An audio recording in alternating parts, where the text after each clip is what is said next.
With his harebrained schemes and asinine dealings with the gods, King Midas ruled the ancient kingdom of Phrygia with an uneven hand. He was known in Greek mythology as a rogue ruler whose antics bemused his people and distracted the gods. Midas spent his days in a stupor of splendor, spoiling himself and his beloved daughter and gorging himself on feasts and wine.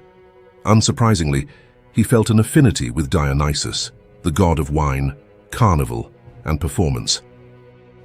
One day, Midas discovered a satyr dozing in his rose garden and drunk on more than the scent of flowers. Midas recognized the satyr as one of Dionysus's followers and let him nurse his hangover at the palace. Pleased with the king's hospitality, Dionysus offered to grant him one wish. Midas cast a greedy eye over his surroundings.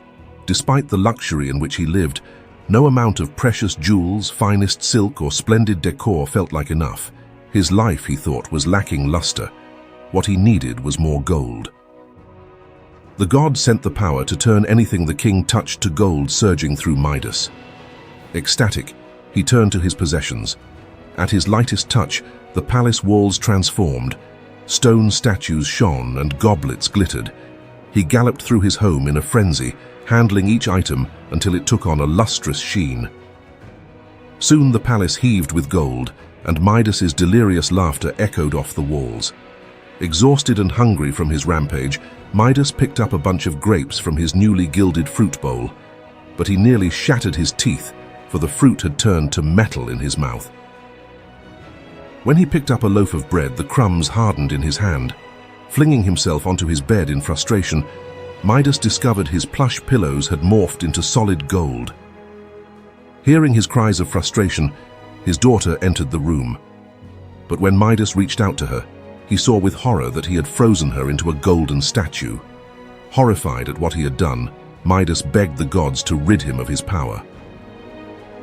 Taking pity on the foolish king, Dionysus told Midas to wash his hands in the river Pactolus. When Midas reached into the river, the gold drained from his fingertips.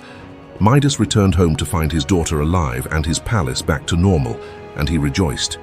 You'd think he would have learned his lesson, but just a few weeks later, Midas blundered again, insulting the music and sun god Apollo when he declared Pan a greater musician. Apollo scornfully declared that the king must have the ears of an ass to make such a misjudgment, and transformed Midas accordingly. Once again, regretting his behavior, Midas kept his hairy ears hidden in public. They were seen only by his barber, who was sworn to secrecy during a very awkward grooming session. The barber stifled his laughter and fought the desire to tell someone, yet the secret consumed him. One day he walked outside the city and dug a hole in the ground. Plunging his head into the earth, the desperate barber whispered, "Midas has ass's ears." Soon after, a clump of reeds sprang up in the spot where the barber had buried his words. When the wind blew, they carried the echoes of his whisper through the breeze. Midas has ass's ears. At the sound, donkeys in the fields raised their heads in recognition, and people chuckled to themselves at the follies of their king. With his golden touch and ass's ears, Midas was not the most respected ruler.